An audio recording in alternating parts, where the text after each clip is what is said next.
situación de la pandemia desde distintas perspectivas, ¿no? de la ética, ¿no? Y en concreto teniendo en cuenta el papel que desempeñan los distintos comités desde, como digo, desde la ética de la investigación, desde la ética asistencial y, por supuesto, desde la salud pública, ¿no? Para ello vamos a contar con 3 ponentes, van a hablar los 3 seguidos y al final dejaremos el turno para preguntas y reflexiones. En primer lugar va a intervenir Mariano Aguayo Canela, él es doctor en Medicina por la Universidad de Sevilla y especialista en Medicina Interna.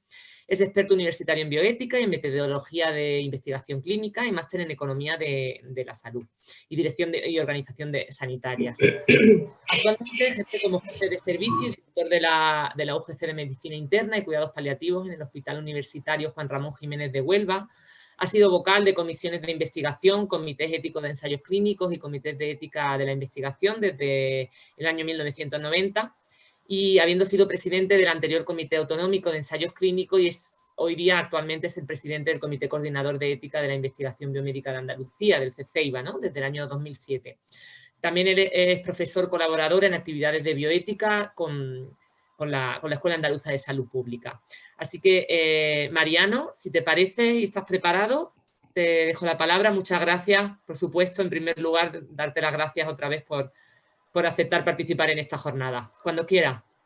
Bueno, pues muchísimas gracias. Buenas tardes a todos. Para mí es un placer y un honor participar en esta jornada. Muchas gracias a la Consejería, a la Escuela y, por supuesto, a la Dirección de la Estrategia de Bioética por haberme invitado. Se me ha encargado... A ver si puedo compartir.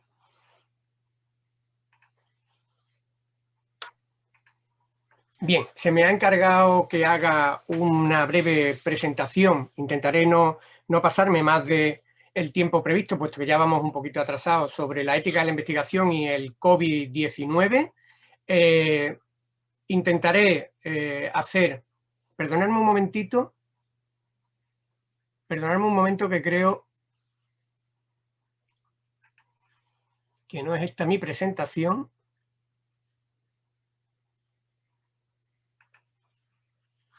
Y no sé por qué.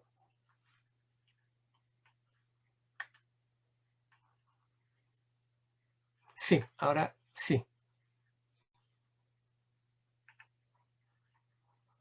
Bien.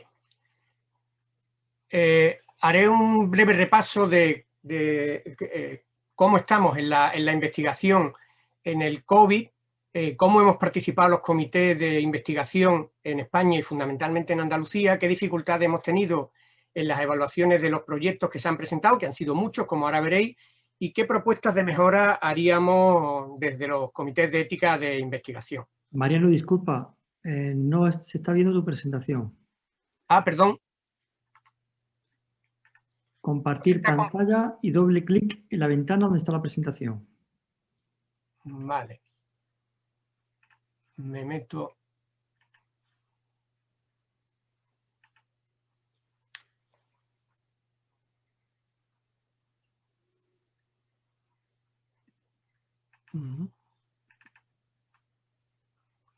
¿Ahora?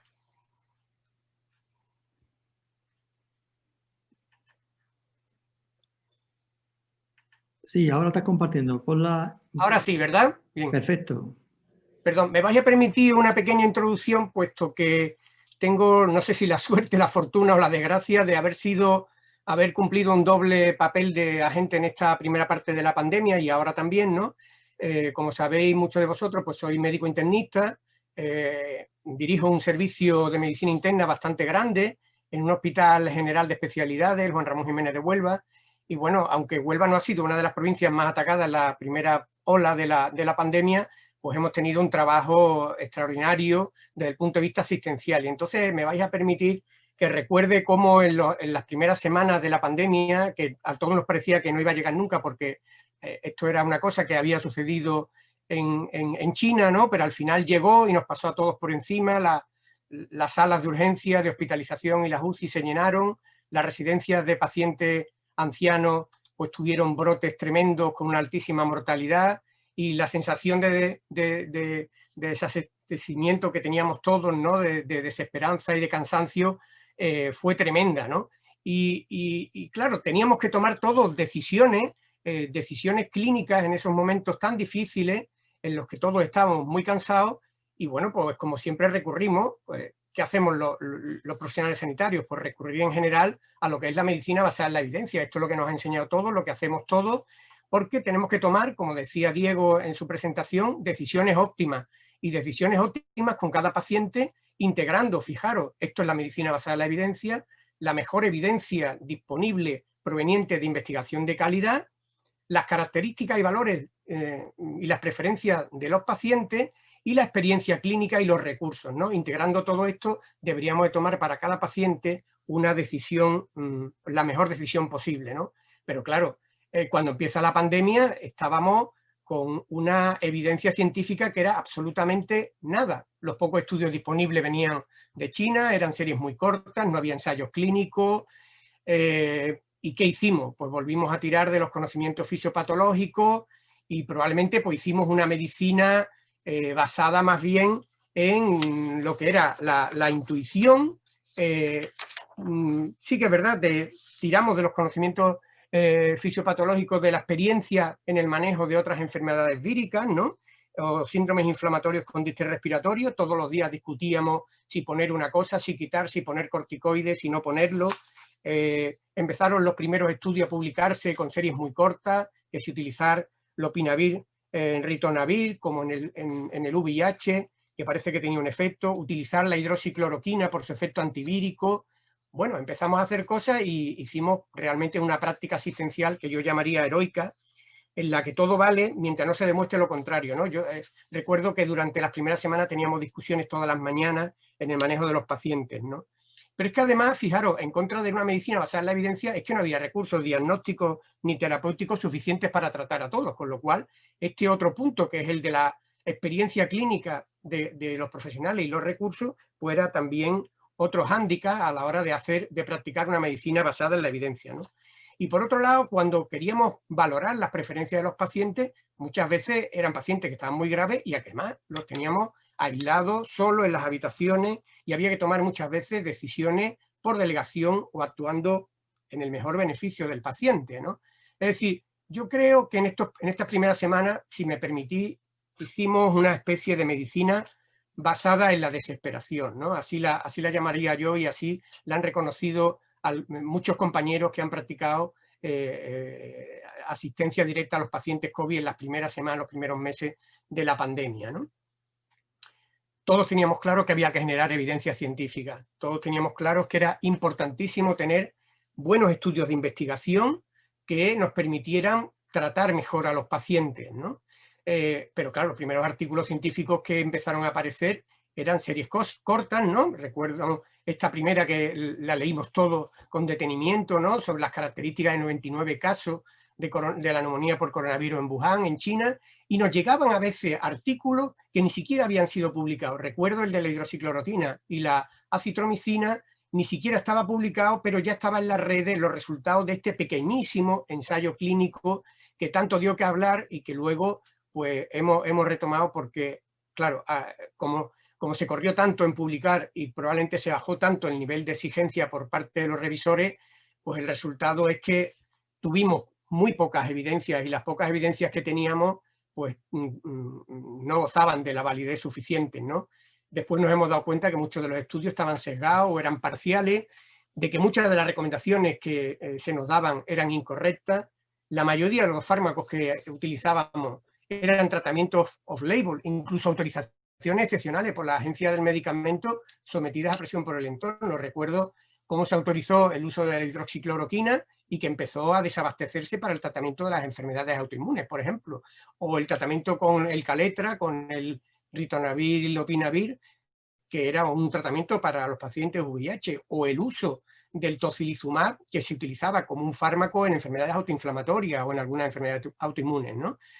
Realmente teníamos serias dudas de que todo aquello funcionara. Incluso las primeras guías de práctica clínica que se empezaron a publicar a finales del mes de abril, principios del mes de mayo, tan serias como las del NICE o las de la Sociedad Americana de enfermedades infecciosas, empezaron a decir que ninguno de los tratamientos que se estaban utilizando estaban basados en una evidencia científica relevante y que era absolutamente necesario realizar investigación de calidad, realizar ensayos clínicos, muchos de los cuales ya habían empezado, pero no darían resultados hasta finales de junio, agosto, septiembre y algunos muy recientemente, ¿no? Y algunos todavía en marcha.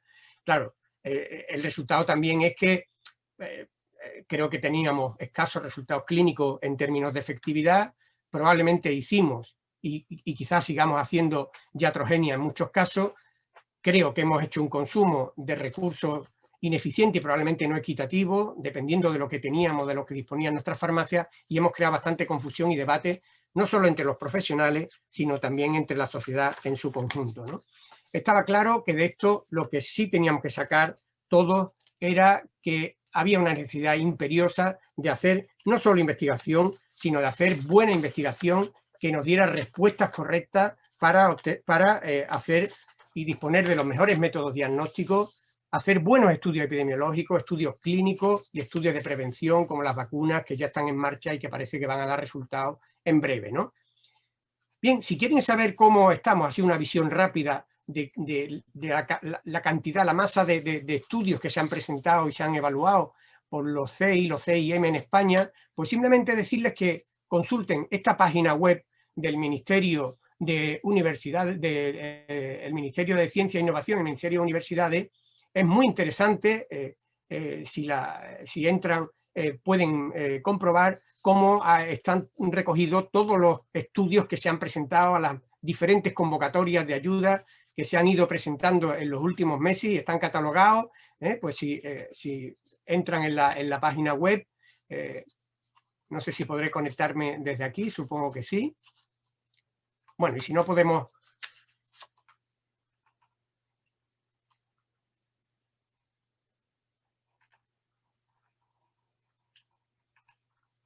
Bien, no debería haber hecho esto, perdón.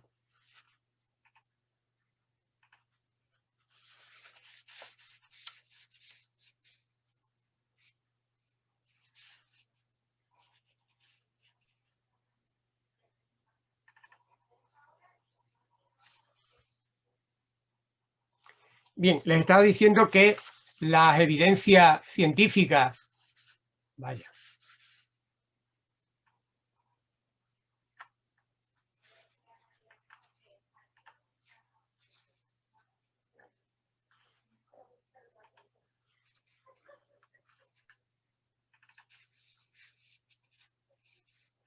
Perdonen, pero se me ha bloqueado la presentación al intentar enlazar. Mariano, Sí. me dices por dónde... La voy a compartir, ¿vale? Sí. A ver, dime por dónde... ¿adelanto? Hacia atrás.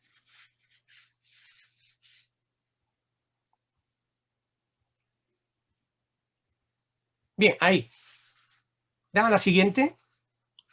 Bien, lo que les decía, que pueden consultar esta página y también la de la Agencia Española de Medicamentos, pasa a la siguiente, en la que están relacionados todos los ensayos clínicos que se han presentado en España y también los estudios observacionales con medicamentos. Entrando en esta página web los tienen clasificados por distintas áreas del conocimiento y distintos tipos de tratamiento, en prevención, en tratamientos con distintos fármacos, etcétera. Pasa a la siguiente, no me voy a... ¿Ver? Aquí tienen una página en la que además es interactiva, de manera que si pinchan pueden conocer el número de estudios que se han presentado por comunidades autónomas, dependiendo del fármaco en cuestión, pues estudios sobre la hidroxicloroquina, sobre la citromicina, etcétera, etcétera. Veis como en este momento, cuando he hecho el corte hace un par de días, había 133 ensayos clínicos activos realizándose en España en este momento con medicamentos. Pasa a la siguiente. ¿Y cuál ha sido el papel de los CEI? Pues realmente en estos meses hemos tenido una actividad bastante grande. La mayoría de los comités de ética de investigación hemos realizado pues 2 o más reuniones al mes, casi todas por tele o videoconferencia. Muchas veces ha habido que hacer revisiones de estudios en las que se nos pedía un dictamen en 48 o 72 horas. Y además la Agencia Española del Medicamento se ha coordinado con los CIM para hacer evaluaciones simultáneas, con lo cual el resultado es que se han acortado bastante los plazos, tanto de aprobación de los protocolos como de la revisión de aclaraciones de los protocolos de investigación. Y ha habido ocasiones en las que se han podido aprobar protocolos de ensayos clínicos en menos de una semana. Pasa a la siguiente. Si quieren conocer cómo estamos en Andalucía, pues en estos 8 meses, del 1 de marzo al 1 de noviembre, han entrado a través del PEIBA, a través del portal, 259 estudios en total. Aproximadamente al principio fue muy lento, luego empezaron a aparecer una gran cantidad de estudios de protocolo de investigación. Entre el final del mes de abril y el final del mes de septiembre han entrado casi 10-20 estudios o proyectos de investigación por semana, y fíjense que de esos 259 que había a fecha 1 de noviembre, pues el 85% han tenido un dictamen favorable, es decir, un porcentaje muy elevado de estos estudios han tenido un dictamen favorable y muchos de ellos están ya desarrollándose en Andalucía. Pasa a la siguiente. Aquí tienen los ensayos clínicos en los que participan los centros del Sistema Sanitario Público de Andalucía. En este momento hay 20 ensayos clínicos en marcha, de los cuales 10 están reclutando y 2 han finalizado, y 8 estarían aprobados pero aún no se han iniciado. Y aquí tienen los hospitales en los que se están llevando a cabo estos ensayos clínicos sobre el COVID, ¿vale? Decir que participan no solo los grandes hospitales, sino que hay también hospitales comarcales que están participando en estos ensayos clínicos de COVID. Pasa a la siguiente. ¿Y qué dificultades o problemas hemos tenido los comités de ética de investigación en estas evaluaciones, ¿no? Diferenciaré entre lo que son problemas metodológicos y problemas éticos, ¿no? También diría que hay una tercera dificultad que, como siempre, ha sido el tiempo, ¿no? Las prisas. Las prisas han hecho que a veces la evaluación tranquila, sosegada, reposada, pues haya habido que hacerlo con más prisa de la cuenta, ¿no? Pasa a la siguiente.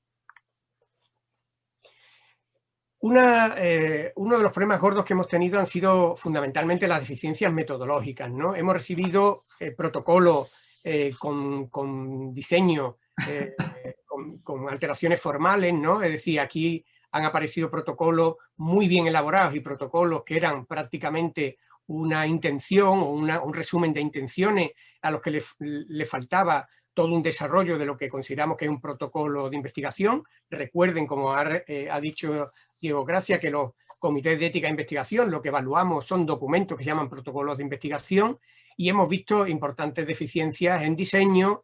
Un aspecto muy importante ha sido el tema de las variables de resultado, muchas variables de resultado intermedias en los estudios de COVID, pocas variables robustas para lo que estamos buscando de validez en los estudios. También problemas en los tamaños y representatividad de las muestras, excesivo número de estudios unicéntricos, algunos problemas en la obtención y gestión de muestras biológicas, y también algunos problemas en la viabilidad de los proyectos a ser muy ambiciosos y probablemente no tener los equipos, la suficiente experiencia y estructura para llevarlos a cabo. Pasa a la siguiente.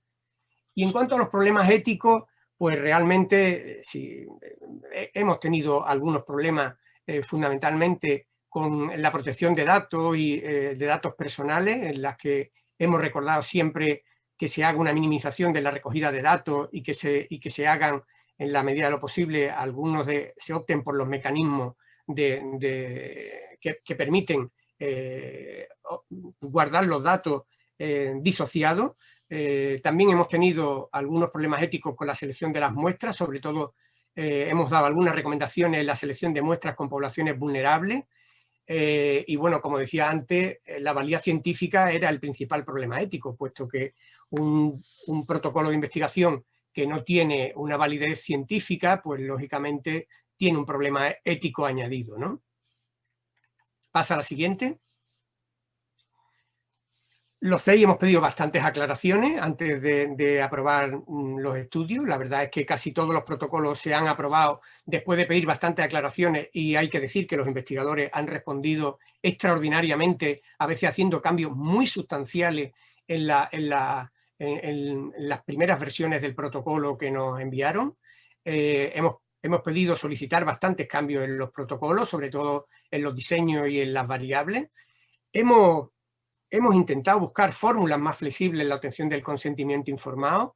En ocasiones se nos ha pedido obtener un consentimiento verbal y luego tener el consentimiento escrito por las características de los pacientes y la rapidez que se necesitaba para iniciar determinados estudios en cuestión de tratamiento en pacientes que estaban muy graves y aislados. Y también hemos hecho, como les he dicho antes, una propuesta de mecanismo de minimización y protección de datos personales, ¿no? En el sentido de utilización de bases con mecanismos seguros y también en el uso de datos disociados, si fuera posible, y si no anonimizados, ¿no? Pero en la mayoría de los casos datos disociados, ¿no?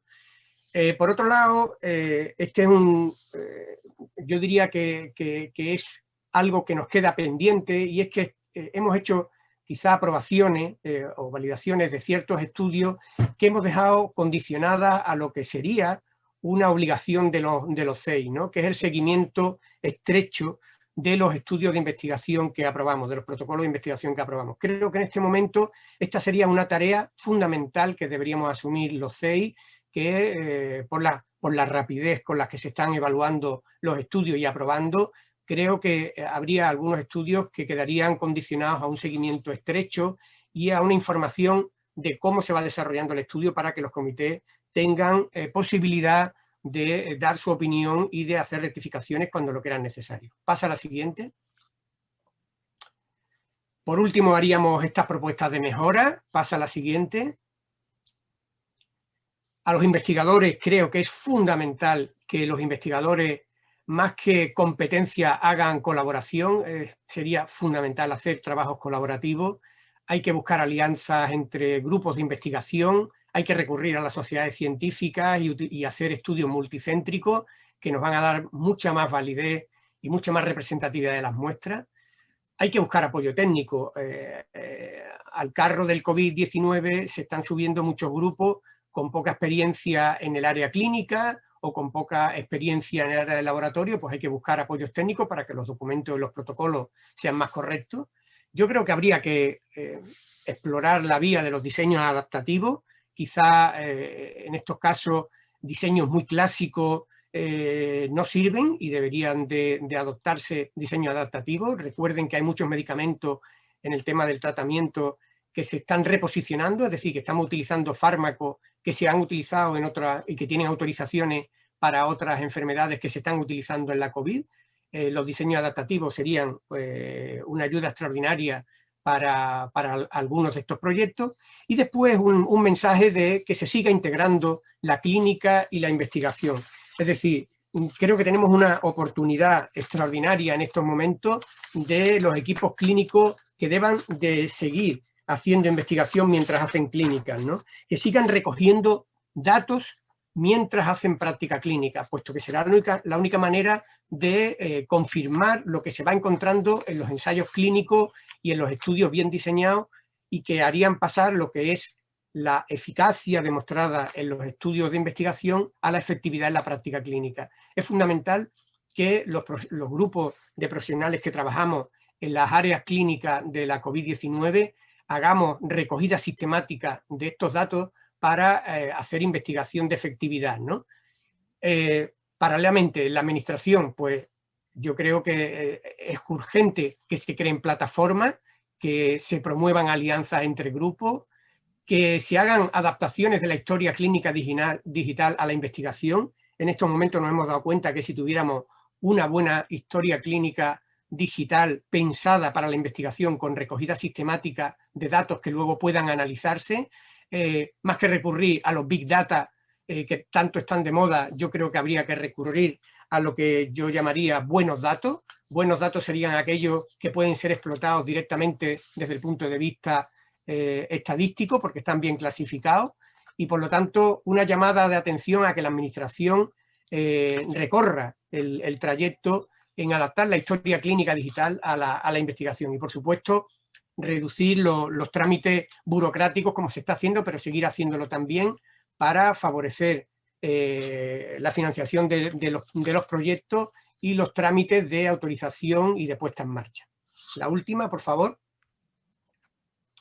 Bueno, solamente quiero dar las gracias y recordarles a todos que invertir desde luego en investigación de calidad va a ser el mejor camino para luchar contra la COVID-19 y probablemente para acabar con la pandemia. Este es mi grupo, un grupo de profesionales de mi equipo que, bueno, que ha estado en primera línea de trabajo viendo pacientes COVID, sigue haciéndolo en este momento y, bueno, pues han tenido la fortuna de liderar un proyecto que dentro de la Sociedad Española de Medicina Interna se ha hecho con los pacientes COVID, con un registro que ya lleva más de 15.000 pacientes incluidos en el registro, y aun siendo un registro observacional y prospectivo, es un registro que ha permitido encontrar, por ejemplo, la asociación sobre la hiperglucemia y la diabetes en la peor respuesta de los pacientes infectados por el coronavirus, ¿no?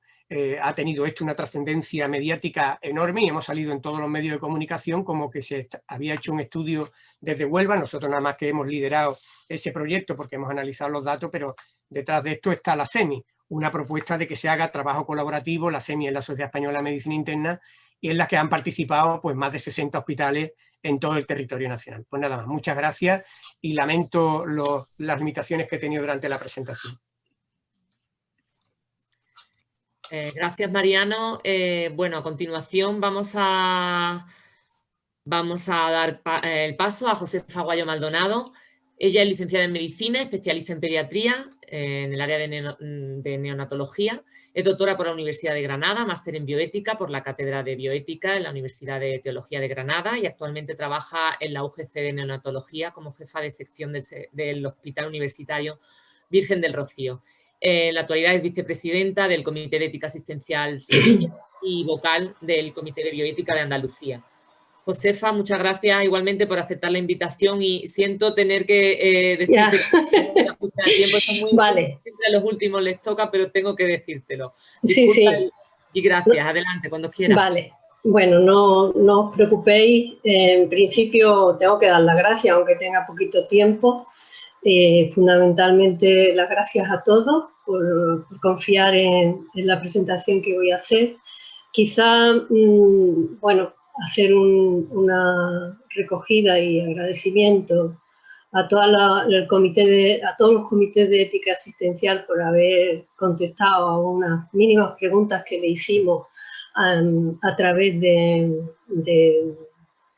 correo electrónico. Y sí que, bueno, pues recordar un poquito que, bueno, ya lo han recordado todo, ¿no? Dentro del proceso, tanto lo presentado por Diego Gracia como lo presentado por Leonor, Blanca, Miguel Ángel, Isaac, Eloy y Mariano, todos hemos hablado de que hay una transversalidad de la bioética, se necesita una gran reflexión ética.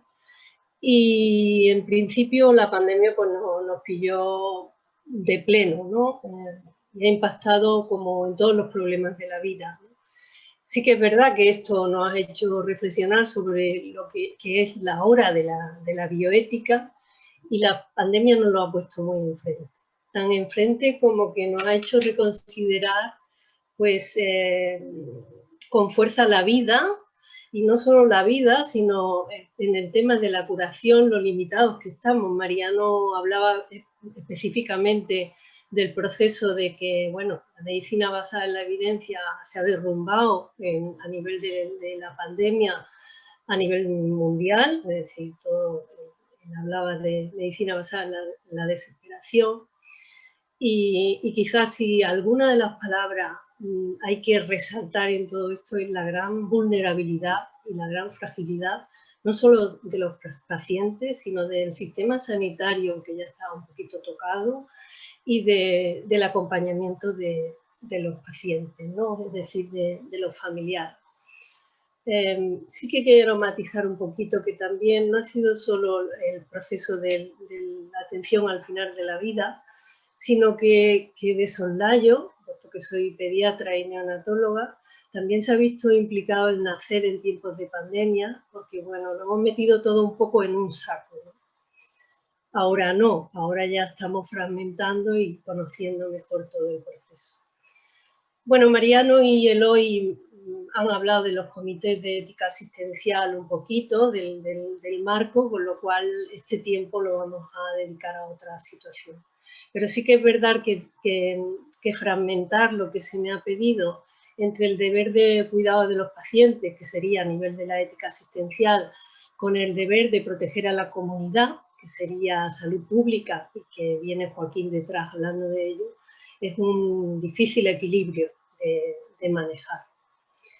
La COVID, como hemos dicho, ha sido no solo un problema sanitario, sino de crisis sanitaria, de crisis social, y que nos ha puesto en solfa todo el proceso de que somos sociales y que tenemos que trabajar en un mundo muy globalizado y en el cual, digamos que las circunstancias y las consecuencias se engloban de alguna manera, ¿no?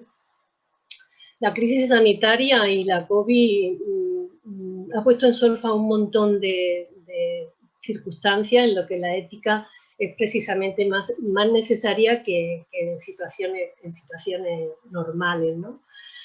Diego nos ha hablado de situaciones catastróficas, pero no naturales. Aquí hay también una situación un poco natural y no natural, porque realmente viene un proceso también de un virus que ha saltado a la humanidad. Y en fin, la situación ha sido de conceptos y de valores tan importantes como la que tenemos reflejada en la diapositiva y en la que tendréis todo a la disposición, ¿vale? Sí que los profesionales sanitarios han estado absolutamente volcados, pero realmente ha habido un estrés, una frustración, depresión, ansiedad, culpa, miedo, tristeza, anestesia emocional, una preocupación brutal, no solo por su propio paciente, sino por su propia salud y lo que podía llevar a la familia, unos pensamientos confusos, una dificultad tremenda en la toma de decisiones y, por supuesto, una fatiga por compasión que entra dentro del concepto de humanización de los profesionales sanitarios. A mí sí me gusta la palabra humanización y yo creo que tenemos que rescatarla y todo esto ha influido mucho. Meter en un único saco para que podamos tener tiempo todo lo que ha pasado con los pacientes y con los pacientes COVID y los familiares es bastante difícil, ¿eh? Primero hemos tenido que dicotomizar lo que por primera vez y en situaciones brutales, COVID y no COVID. Es decir, una dicotomía que para nosotros era absolutamente nueva, una nueva clasificación. Pero si además en este proceso tenemos que meter en el mismo saco a los pacientes que han estado atendidos en domicilio, en residencia sociosanitaria, en hospitalización y en UCI, realmente es difícil. Lo que sigue marcando todo esto ha sido la soledad, el aislamiento, el no acompañamiento, el miedo, la inseguridad, las terapias no probadas y la difícil participación y toma de decisiones que han podido tener estos pacientes. Diego también nos lo recordaba, aparte no solo de COVID, sino de pacientes no COVID, como viene aquí. Yo lo consideraría como un efecto adverso de la pandemia. Han sido situaciones en las que, por una parte, los profesionales, por otra parte, la propia ciudadanía ha tenido un miedo a acudir, entonces hemos tenido una atención postergada, una pérdida de continuidad asistencial, una menor adherencia al tratamiento, las consultas canceladas, un aislamiento sistemático, una vulneración del derecho, el miedo al contagio. Y igualmente el hashtag Quédate en casa ha sido tan bueno para el tema de la pandemia, pero también ha tenido su efecto adverso, no me gusta decir colateral, es como un término bélico para el resto de los pacientes, ¿no? Y bueno, en el tema de la telemedicina, de la tecnología de la información y comunicación, pues también hemos ido a saco. Ha habido un cambio en la relación clínica, con una incorporación, un incremento de toda esta incorporación, con una falta de preparación por parte nuestra y con una escasa evidencia en cuanto a la efectividad y seguridad.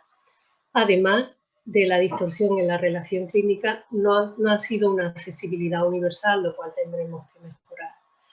La atención al final de la vida quizá es de los peores escenarios que han vivido en soledad tanto los profesionales sanitarios como la familia y los pacientes. Esto lo vamos a ver en los duelos tan complicados que posteriormente vamos. Y ha habido sobre todo una limitación universal, es decir, ahora quizás no, lo estamos recogiendo de otra manera, pero no era la excepción a la regla, sino una pérdida del derecho absoluto al acompañamiento en la fase final de la vida. Ha habido mucha publicación, es cierto, no tengo tiempo para compartirla, yo creo que la mayoría de vosotros la conocéis, el debate que ha habido en cuanto a la primera que apareció a principios de marzo de la SEMISIU, posteriormente apareció la del Comité de Bioética de España y quizás posteriormente la del Ministerio. Quizás una tocaba más a nivel micro, otra a nivel mesoético y otra a nivel macro, pero bueno, a partir de ahí sí que decir de que Andalucía ha constituido un comité asesor externo en el abordaje de la COVID, que la ética y la bioética sí ha estado bastante bien representados. Pero ¿qué hay de los COVID y de los comités de ética en toda esta situación de pérdida, de desbarajuste, de inaclaración y de perplejidad que hemos vivido? Los comités de bioética, como se ha dicho, pues son 23 ahora mismo y nosotros nos hemos centrado en los comités de ética asistenciales, fundamentalmente en las funciones de la relación clínica, la práctica clínica y las orientaciones o protocolos en los que se ha participado. Le hicimos una serie de preguntas a todos los comités de ética, insisto en el agradecimiento y en la... Bueno, he sido un poquito pesada, Maribel, gracias por ayudarme también. Le hemos mandado por correo electrónico estas 5 preguntas a todos los miembros del comité y vamos a verlas. El grado de participación ha sido alto, es decir, casi el 80% de los comités han contestado y este 80%, bueno, pues hay un par de comités que todavía no está constituido, con lo cual la participación sí que ha sido alta. En la pregunta respecto a si ha habido consultas formales o informales en relación a la situación del COVID, la mitad de los comités han tenido una participación en esto. Fundamentalmente han sido consultas informales y deciros que la tenéis recogida en la diapositiva. Han sido estas las tomas de las consultas recibidas en cuanto a triaje, a la toma de decisiones de paciente grave y priorización en UCI. Hubo 3 consultas. En acompañamiento al final de la vida, 2, una de ciudadanía y otra por parte de los profesionales. En cuanto a residencias de ancianos y sociosanitarias, hubo 2 también. Una era homogeneizar la respuesta en la residencia, que venía más por parte de los profesionales de la residencia, y otra por el propio paciente, en cuanto había un rechazo de tratamiento de diálisis al ser una PCR positiva al virus SARS-CoV-2 y tener que aislarse, rechazar tratamiento. Bueno, el reparto de material, las diferentes criterios y el reclutar a los profesionales de otras unidades para atender a pacientes. En cuanto a cómo considera que ha habido una reducción de la consulta en temas no relacionados con COVID, en el 72% ha habido una drástica reducción de consulta y considera que ha habido situaciones aplazadas o relegadas debido a la pandemia en el 78%, es decir, no relacionadas con COVID. ¿Qué papel ha jugado el COVID en los comités de ética? Pues en el 33%, bueno, casi el 70% contestaba que ninguno o poco, muy a pesar de todos los comités de ética. Pero fundamentalmente en el 33%, que sí que han tenido una participación, ha sido formativo, de difusión de los informes del CBE, el ayuda a la reflexión del comité, el ofrecimiento a gerencia, cartelería y en la página web, que han tenido un trato preferencial en su hospital y en su área de tratamiento, o sea, en su área sociosanitaria. El CEA Costa del Sol sí que ha hecho una serie de procedimientos que lo ha puesto a disposición de todos nosotros y creo que esto es muy bueno para la participación. Y en cuanto a comentarios y reflexiones, las propuestas de mejora, yo creo que es lo más importante. Todos los comités hablan de que tenemos que mejorar, lo he recogido de manera literal, mejorar la comunicación entre los comités, recomendar a los centros que nos consulten, un análisis retrospectivo de lo que está pasando en la pandemia, un papel proactivo y preponderante. Hay una acusación también muy loable en cuanto a que CBA tendría que haber orientado y aportado más a los comités de ética. Ha habido un empeoramiento franco de los derechos, una incomunicación y cuidados básicos del paciente. La organización se ha puesto de perfil o no ha considerado todo este proceso lo bien que debería. Hemos estado callados y esto nos convierte en cómplices y nos dicen que tenemos que ser proactivos y puntos de luz en la adecuación del esfuerzo terapéutico, el acompañamiento, la limitación de recursos, los cuidados tanto a los sanitarios como a la atención de la residencia sociosanitaria. Estas han sido las reflexiones de todo el comité de los comités de ética asistencial. Yo hablo en voz de ellos. Quisiera añadir unas reflexiones también por mi parte, es decir, mejorar el abordaje sociosanitario de la cronicidad, potenciar el uso de los TIC con mejor efectividad y regularidad, garantizar la asistencia y la atención domiciliaria en todo el territorio andaluz, mejorar la humanización de los cuidados, creo que en esta situación tenemos que mejorar mucho, el impacto en la formación que ha tenido esto en los residentes y el proteger a la infancia en sus derechos y en épocas de COVID también. Se han vulnerado muchos derechos de la infancia. Por último, bueno, esto es lo que viene ahora. Hemos evolucionado mucho. Diego hablaba de Aristóteles, yo me he ido un poquito más atrás, ¿eh? Entonces, esta evolución de la humanidad hacia la biotecnología nos ofrece un gran parangón. Tenemos que estar unidos y tenemos que aunar fuerzas para precisamente poner en marcha todo lo que hemos dicho y todo lo que tenemos que hacer. Y muchísimas gracias a todos y gracias y hacia adelante. Muchísimas gracias, Pepa, además por ajustarte a tiempo, que vamos regular. A continuación, pasamos la palabra a Joaquín Hortal Carmona.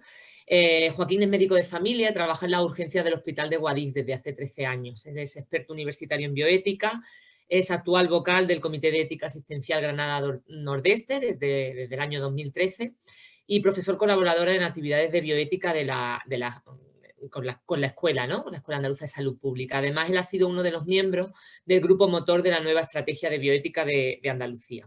Así que nada, Joaquín, cuando quieras, muchas gracias por tu aceptación a la invitación y cuando quieras, pues puedes empezar. Muchas gracias, Maribel, muchas gracias a toda la organización y a los compañeros panelistas por sus presentaciones tan interesantes. Prometo que voy a ser muy breve, ¿vale? Bueno, yo me voy a centrar sobre todo en la toma de decisiones y más concreto la toma de decisiones en salud pública durante la pandemia. Una de las frases más escuchadas en las decisiones o la toma de decisiones políticas ha sido: toda toma de decisiones se ha basado en criterios técnicos o debemos escuchar a la ciencia o en todo momento estamos haciendo lo que dicen los técnicos. Todo esto inunda el discurso político desde que se inició la pandemia en marzo. Impede ese argumento de autoridad de la ciencia a la hora de legitimar las decisiones que se toman. Y muchas veces impera más el discurso como opinión que como evidencia científica, ¿no? Y bajo esa premisa técnica se están tomando decisiones, pero también se están tomando las decisiones contrarias. Y de pronto una comunidad cierra la hostelería y dice que se basa en las opiniones de los técnicos, como otra comunidad en las mismas condiciones epidemiológicas dice, no cierra la hostelería y dice basarse también en las opiniones de los técnicos. Esto nos plantea a priori dos problemas. Uno es si podemos reducir todas las decisiones a criterios técnicos, es decir, solo son decisiones técnicas y no tienen otros componentes, como puede ser un componente ético, un componente político. Y el segundo es cuál puede ser el papel de los expertos en la toma de decisiones. Lo que nos llevaría a otra pregunta, que es ¿quién es experto, ¿no? ¿Quién decidimos que es experto? ¿Lo son los virólogos, los salubristas, lo son los estadísticos, epidemiólogos o cualquier médico que salga en el hormiguero? Hay un problema de ausencia de debate público. El debate público se ha hurtado en parte por la premura de la toma de decisiones, pero 8 meses después ya la improvisación no debería tener cabida y debería haber previsión en esa toma de decisiones. Y por otro lado, parte de la expropiación se debe a poner todo el foco de la toma de decisiones en los propios expertos, es decir, una reducción positivista de las decisiones a decisiones exclusivamente técnicas. Y voy a poner dos ejemplos. Un primer ejemplo es el que ya hemos un poco manido a lo largo de la mañana, que es el de las priorizaciones. Ya en la primera semana de la pandemia en Europa, con Italia como país más afectado, la Sociedad Científica de Medicina Intensiva de Italia elaboró unas primeras recomendaciones sobre priorizaciones en UCI, de ingreso en UCI durante la pandemia y en situación de escasez de recursos. Una de esas priorizaciones era el límite de edad a los 80 años, uno de esos criterios que Diego Gracia ha tachado como de incorrectos o falsos, ¿no?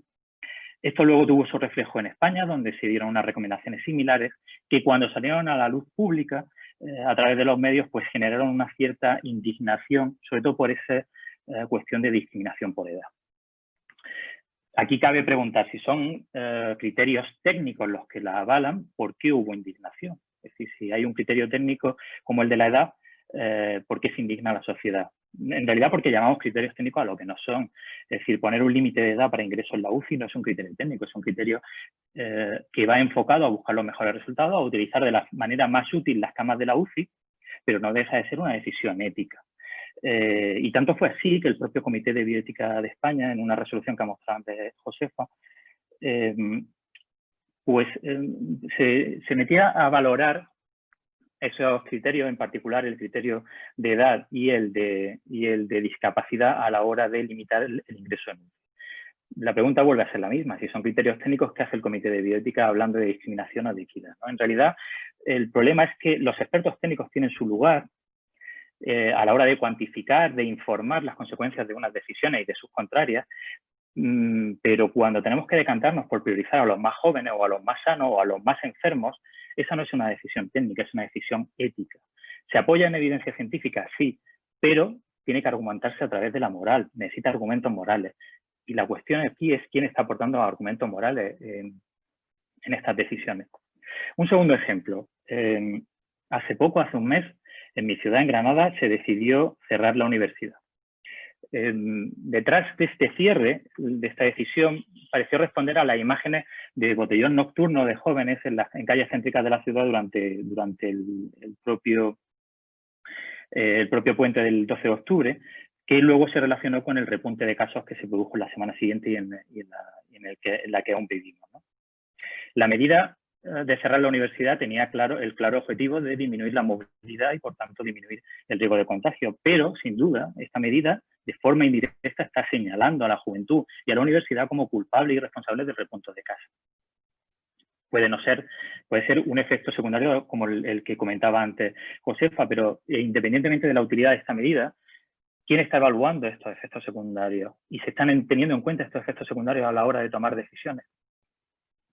De forma parecida, en los últimos días está circulando un vídeo por WhatsApp en el que se ve un joven de fiesta que recibe una llamada de su madre que le informa que su abuela está muy grave por COVID y le insinúa si no ha podido ser él el que de forma irresponsable la ha contagiado. Este vídeo sí que tiene una pretensión, que es señalar directamente al joven y a la juventud como irresponsables y como culpables, en este caso, del contagio de la abuela, ¿no?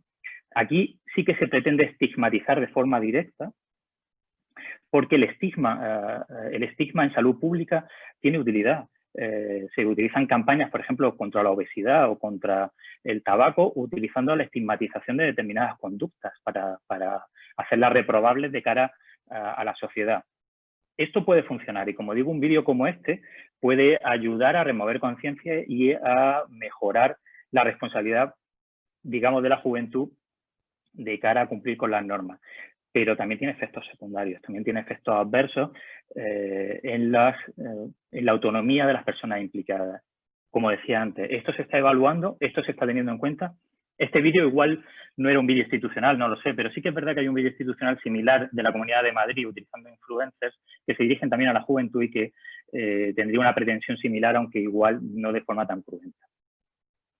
Por tanto, la pandemia lo que está poniendo de relieve son conflictos éticos, digamos, clásicos, como son los de investigación o de ética clínica, como han puesto en manifiesto Mariano y Josefa, pero también en otros ámbitos nuevos como es el de la salud pública. En investigación, a lo de Mariano añadiría que en estos últimos 8 meses, donde se ha producido una explosión de bibliografía muy diversa, con muy diversa calidad, tiene el riesgo de dar la impresión de ser una ciencia hecha con prisa y, por tanto, una ciencia menos confiable. Puede generarse desconfianza. Y detrás de esa desconfianza hacia la ciencia pueden estar pues, esos movimientos negacionistas de la pandemia, esas ciertas reticencias a determinadas medidas de salud pública como el confinamiento o incluso una futura vacuna.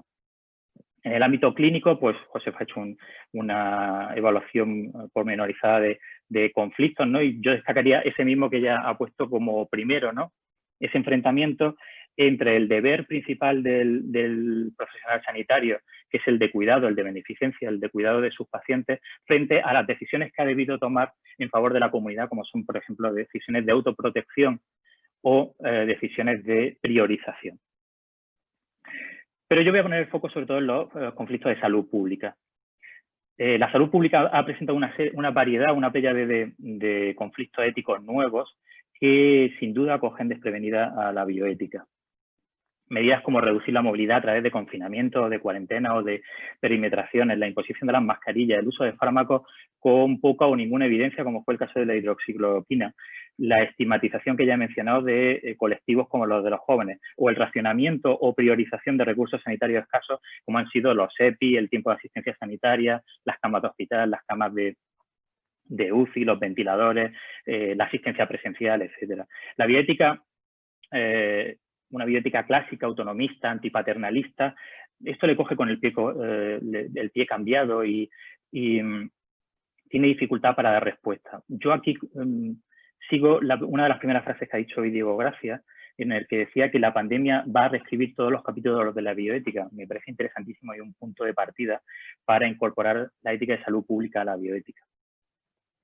El sustrato del conflicto ético en salud pública es la toma de decisiones, y detrás de la toma de decisiones sobre todo está el problema de la legitimidad. Como he dicho al principio, la legitimidad se ha hecho recaer sobre todo en el imperio de la ciencia, en la autoridad de la ciencia, pero no se ha hecho recaer tanto en la participación pública, de que no se ha testado, como he dicho al principio por la premura y después porque no se ha hecho, ni tampoco en la representación, es decir, los poderes políticos son representativos y también podrían haber hecho recaer la legitimidad en esa representación y no tanto en la autoridad de una ciencia que se puede haber visto en cierto modo dañada, ¿no?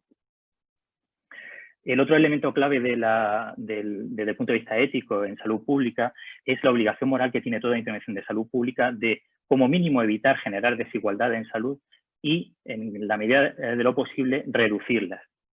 Intervenciones de salud pública como el confinamiento, como el cierre de los colegios, sin duda generan desigualdad. Se está evaluando esa desigualdad y cómo se pretende compensar.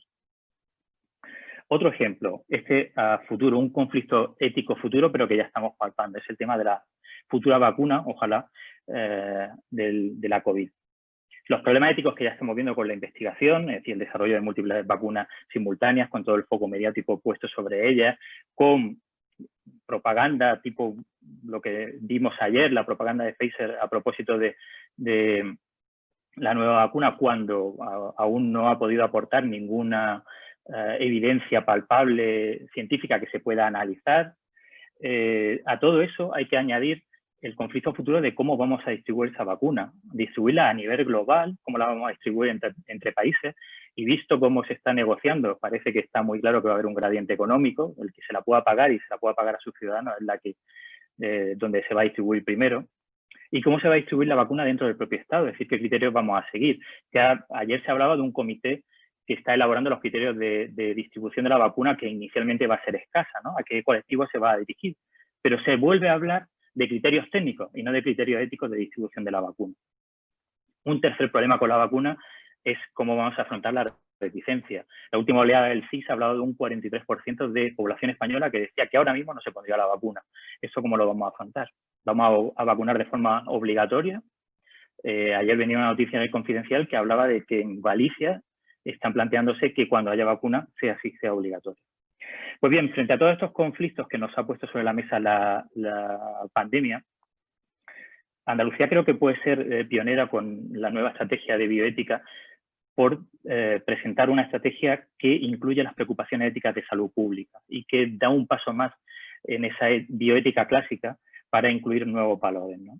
Los conflictos que han surgido de la pandemia le dan realmente mucho valor de la estrategia, como, por ejemplo, la elaboración de un procedimiento para toma de decisiones justas en salud pública, que estaría regido por transparencia, razonabilidad y rendición de cuentas. Y luego también la estrategia contempla la apertura de los comités de ética asistencial como asesores en la toma de decisiones en salud pública. Esto creo que es un punto que puede ser importantísimo. Por tanto, si algo ha dejado claro la pandemia es que hay una necesidad de incluir la perspectiva ética en la toma de decisiones. El que entrase el Comité de Bioética Español a valorar las recomendaciones que se dieron sobre ingreso en UCI da una idea de la importancia de la perspectiva ética. Cuando estamos tomando decisiones con gran repercusión sobre las libertades de la ciudadanía, es un momento clave para aprovechar los recursos bioéticos que tenemos en Andalucía. Y son recursos muy importantes. Tenemos una red de comités de diversa índole, aplicados a distintos ámbitos, pero además que recorren todo el mapa de Andalucía. Es el momento para articular un asesoramiento ético eficaz en la toma de decisiones en salud que vaya desde lo macro hasta lo micro, desde la salud pública hasta la relación clínica. Y ya para terminar, creo que los valores que jalonan la ética de salud pública, que están enfocados en el bien común, como son la justicia, la solidaridad, la comunidad y la fraternidad, esos valores tienen cabida en la bioética. Más allá del respeto por la autonomía, que digamos que es el elemento principal de la bioética clásica, en salud pública, esa autonomía o ese respeto por la autonomía se convierte también en una preocupación comunitaria por la salud de cada una de las personas, pero también por la salud de todos, de la comunidad en su totalidad. En Andalucía disponemos ahora de dos armas poderosas para introducir la perspectiva ética en la toma de decisiones durante la pandemia. Una es la nueva estrategia, que tiene una sensibilidad comunitaria, y la otra es esa red de comités articulada con la Escuela Andaluza de Salud Pública a su cabeza, en el que se pueden aunar esos criterios técnicos y esos criterios éticos en la toma de decisiones para la pandemia. En este sentido, la estrategia enriquece la bioética con nuevos valores comunitaristas y abre, como he dicho antes, los comités de ética asistencial para el asesoramiento en las decisiones. Tanto una cosa como la otra se han revelado como fundamentales e imprescindibles durante la pandemia, así que aprovechémoslo. Muchas gracias. Muchas gracias, Joaquín. Gracias de verdad por ajustaros a tiempo. Hemos recuperado un poquito, como digo, el programa de la jornada. Bueno, si os parece, vamos a hacer algunas preguntas que habéis ido dejando en el chat. Mariano, Pepa, si os queréis poner visibles y audibles. Una pregunta para Mariano Aguayo, de Manuel Peña Taveras. Dice, ¿no cree que se abusó del uso de las redes sociales y medios de comunicación no especializados desde los canales científicos por parte de unos profesionales que buscaban su momento de gloria y o empresas farmacéuticas hicieran un gran negocio ignorando cualquier evidencia científica, incluso ignorando los principios éticos? Pues sí, no cabe la menor duda, ¿no? Yo creo que en esta sociedad de la información y de la infoxicación, ¿no? que vivimos, en la que todo se comparte, todo... Bueno, pues incluso yo diría que hasta las propias sociedades científicas y revistas han bajado el nivel y se han publicado cosas que no habrían pasado una revisión científica importante. De hecho, creo que también hay que tener en cuenta que se están dando noticias sobre documentos teóricamente científicos aparecidos en revistas, que son estudios muy preliminares y que los medios de comunicación a veces ponen como resultados finales. El tema, por ejemplo, el de las propias vacunas, ¿no? Los resultados que hay con la vacuna de Pfizer son absolutamente preliminares, con resultados intermedios, y se han planteado a la sociedad como si fueran resultados finales de una eficacia absolutamente probada, ¿no? En esto hay que ser extraordinariamente cauto, totalmente de acuerdo con creo que ha sido Peña, ¿no? Manuel Peña, sí, Manuel Peña. Gracias. Vale, una pregunta dirigida a, bueno, aquí iba para Pepa, ¿no? Grecia Vivas, que es cirujana pediátrica, miembro del Comité de Ética en Ecuador. Dice, ¿tienen algún mecanismo de comunicación estandarizado entre los distintos comités de ética de España y con qué periodicidad? Hola, pues muchas gracias por la pregunta. Yo creo que es uno de los temas que ha salido en la última, la quinta pregunta que hacíamos de situaciones de mejora, y en principio no está establecido como tal, salvo la jornada de los comités de ética que estamos de manera anual.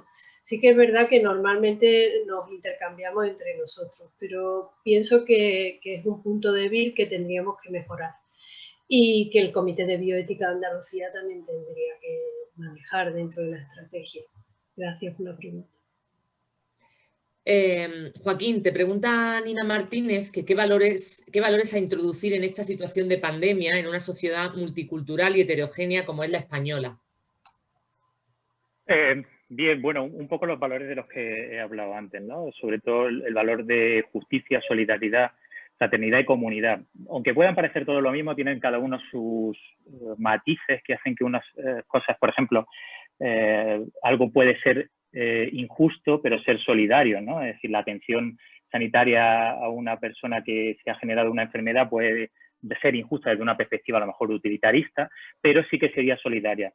Sería introducir ese tipo de valores de corte comunitarista que tiene puesto el foco en el bien común para intentar compensar en gran medida lo que el valor fundamental de la ética, de la bioética, que ha sido siempre la autonomía, ¿no? El valor fundamental y fundacional de la bioética. A ver, a Mariano también había un compañero que preguntaba, bueno,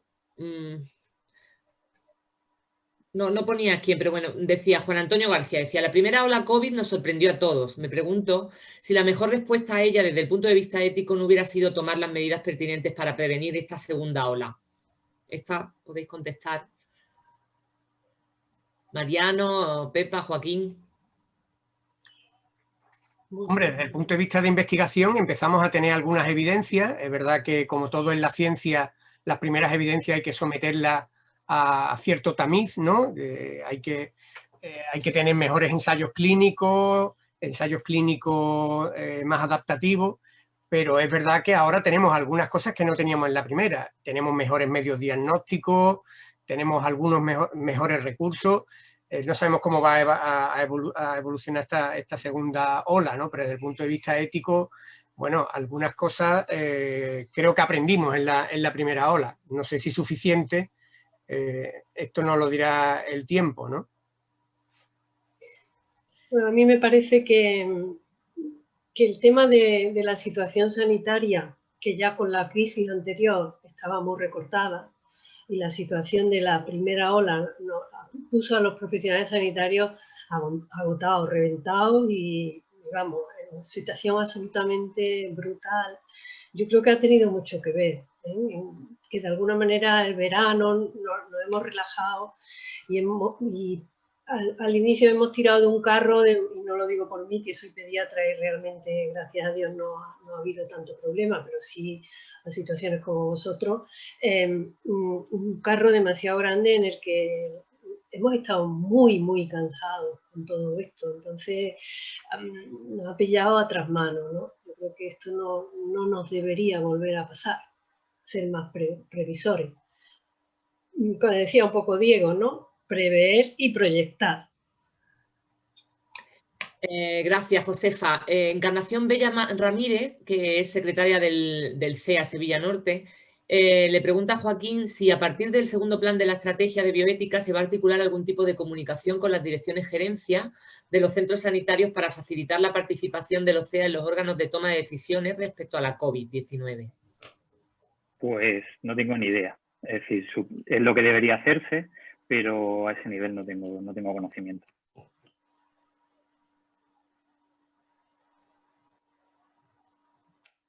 A Joaquín también Félix Igea le pregunta, has hecho referencia a la expertología que aparece en diario en los medios de comunicación y te transmito mi inquietud. ¿Están los medios de comunicación a la altura de esta catástrofe? Gracias, Félix. Pues la respuesta rápida sería que no.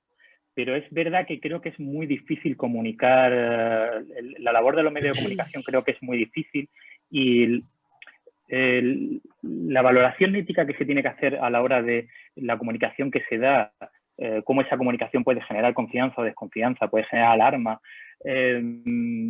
creo que es tan compleja que igual es que no es fácil hacerlo bien de ninguna de las maneras.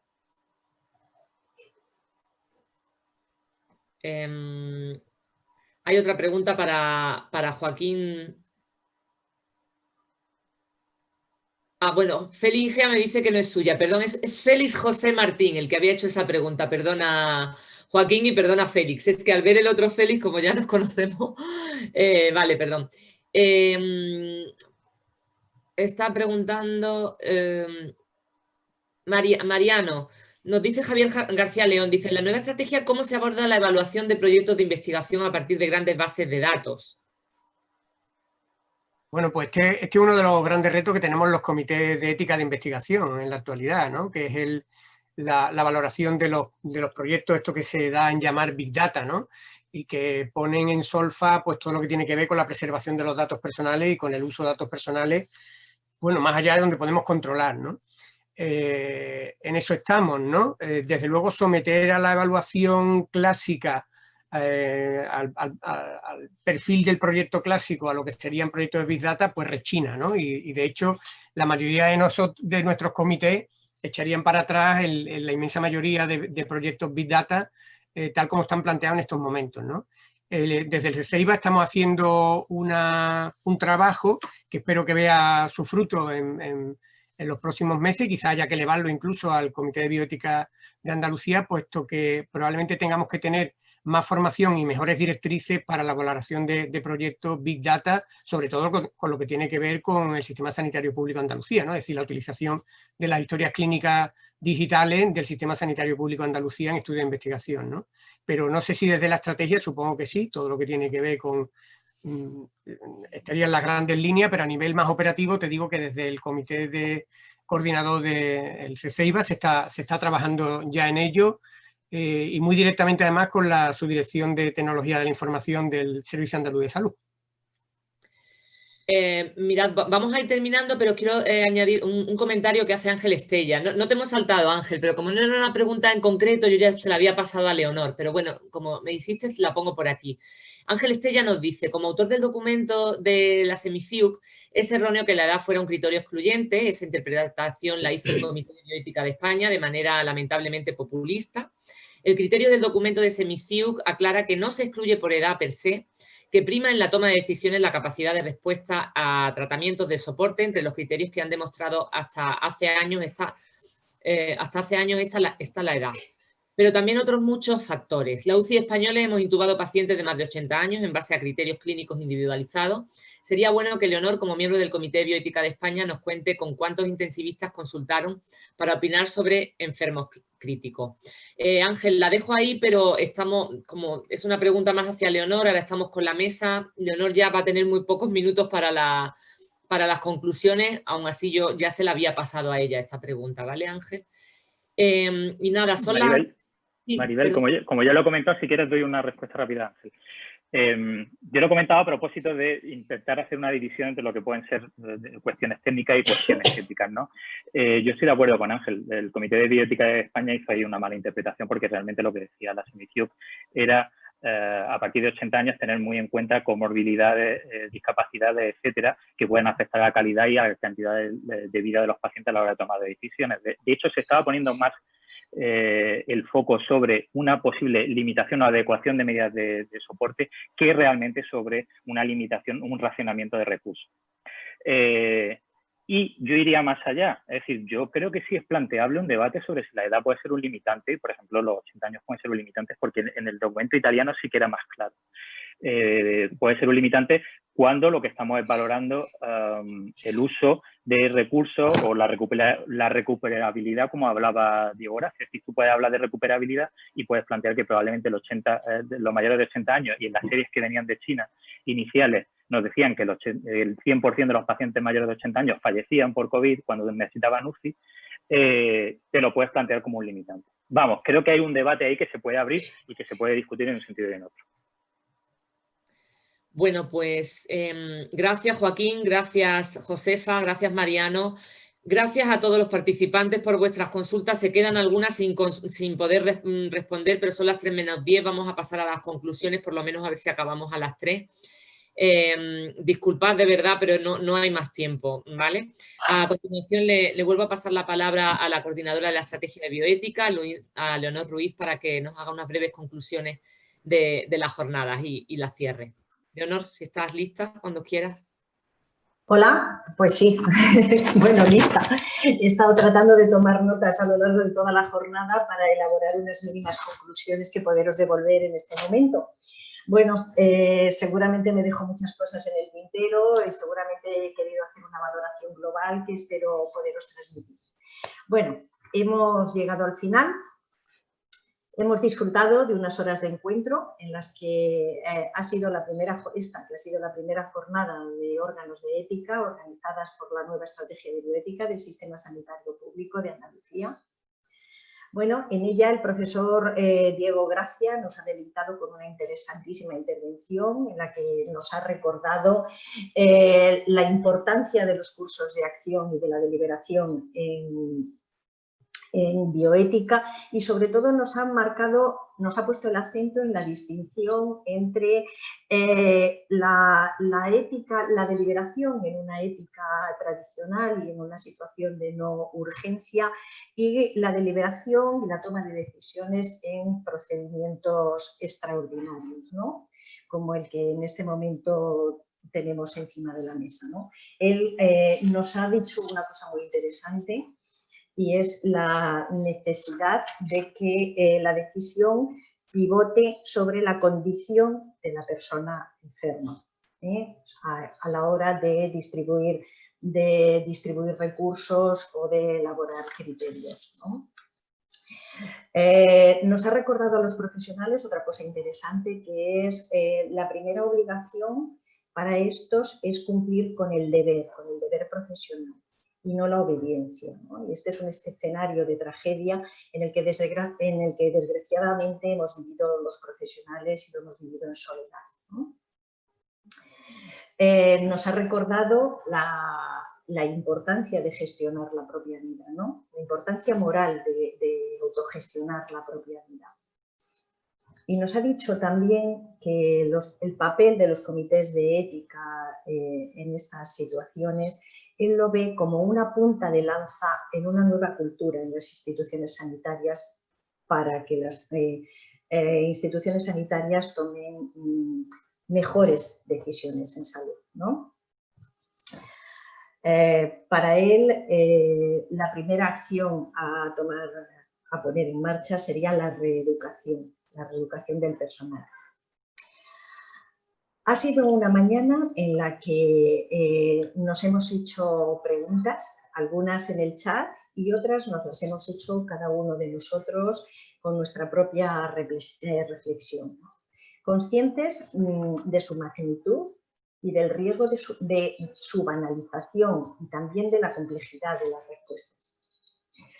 En general nos hemos preguntado por la soledad, nos hemos preguntado por los vulnerables, por la soledad de los ingresados, por la soledad de los fallecidos, por la sobrecarga física y psicológica de los profesionales, con cómo los profesionales se han sentido confundidos, solos, poco apoyados, por la calidad y la seguridad de los cuidados y de las personas cuidadoras, por el difícil equilibrio entre respeto a la autonomía y seguridad, ¿verdad? Por la ética con la que hemos aplicado criterios de selección cuando ha habido que repartir cuidados y bienes escasos. Y nos hemos preguntado también por la desatención a los pacientes no COVID, a los agudos y a los crónicos, ¿no? A las patologías no COVID. Por no hablar de la administración de fármacos fuera de indicación o con escasa evidencia y la presión de los comités de investigación para autorizar estudios que pudieran no respetar todos los requisitos éticos. Nos han quedado claras también algunas certezas, ¿no? Algunas respuestas también nos hemos aproximado, como la necesidad de coordinación social y sanitaria, como la necesidad de mejorar la información y coordinación entre los profesionales y a los profesionales, no solo entre los profesionales, como la necesidad de mejorar el acompañamiento de las personas vulnerables, como la necesidad de poner acciones en marcha que prevengan duelos patológicos en las familias y por la falta de acompañamiento, y que hay que seguir investigando. Esta ha sido otra de las respuestas, ¿no? Porque mejor investigar que seguir tratando a ciegas, pero sin bajar la guardia de los criterios de equidad, de calidad, de integridad, de pertinencia y de respeto a los derechos de las personas. Se ha puesto también sobre el tablero la necesidad de no confundir criterios técnicos con criterios morales. A veces utilizamos el argumento de los criterios técnicos cuando estamos hablando de lo que estamos hablando es de criterios morales. Bueno, finalmente, esta jornada ha puesto de manifiesto el interés de que los gestores participen en iniciativas como esta, porque esta es la forma de que conozcan la importancia de los órganos de ética en la construcción de las ideas y su contribución a que las acciones se orienten a la excelencia desde el respeto y desde la justicia. Desde la estrategia de bioética, cuyas líneas fundamentales he tenido el honor de presentarles, queremos animarles a trabajar en su desarrollo y en su implantación. Hoy, más que nunca, la ciudadanía y la organización sanitaria necesitan del capital humano y de la infraestructura que aporta la red de comités de ética de Andalucía. Es importante que los comités de ética tengan en el futuro una mayor presencia en la estructura de salud, tanto en el asesoramiento a gestores como en la atención de consultas ante problemas éticos difíciles o velando por una investigación de calidad que no puede entenderse ni justificarse sin la mirada ética. Con esto quizá también contestamos a algunas de las preguntas que han aparecido en el chat. Así que, bueno, muchísimas gracias. Muchísimas gracias por vuestra participación. Tengo que deciros que han participado con los panelistas incluidos, creo que un total de unas 280 participantes. Y tengo que decirles también que todas las sesiones se han grabado y que van a quedar colgadas en la página web de la nueva estrategia, Así que muchísimas gracias y con el permiso del Secretario General de Investigación, Desarrollo e Innovación, pues damos por concluida esta jornada. Gracias.